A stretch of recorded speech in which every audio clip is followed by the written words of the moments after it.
Nemança tatlık bu kokun, yergi yantak kömgen emesmi? Nemança tatlık bu kokun, yergi yantak kömgen emesmi? Tova bunu acayip gep bu, yantak tiken emesmi? Bırak onun şeker mi ba, lezzetini bilimiz yesek, dünyanı igem şunda yaratkan. Hey açık bir tatlık ne hoş güzel.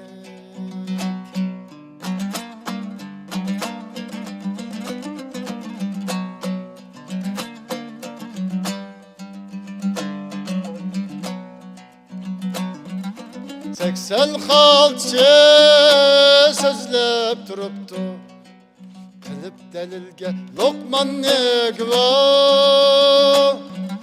Seksen halçı sözlep duruptu, kılıp delilge Lokman ne güva. Lokman deptu yantak şekeri, 80 türlük keselge deva. Lokman deptu yantak şekeri, 80 türlük keselge deva.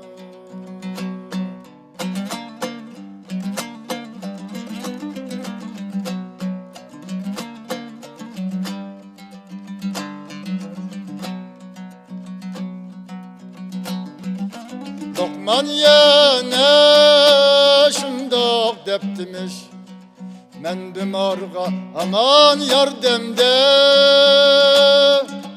Lokman yine şundak deptimiş, men bimarga aman yardımde.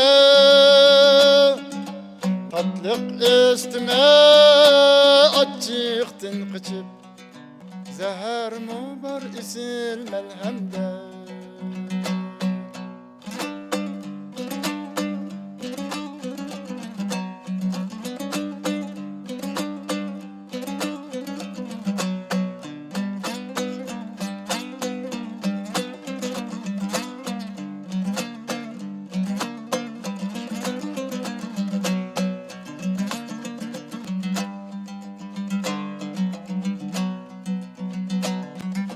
Men şundak yaşsam tim yantak okşaş, şerbet neşter gibi olsam yeser.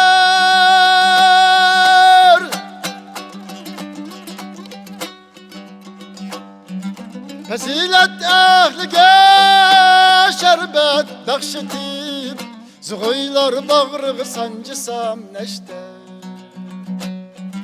Fazilet ehlige şerbet bekşetip, zuguylar bağrığı sancısam neşter. Zuguylar bağrığı sancısam neşter.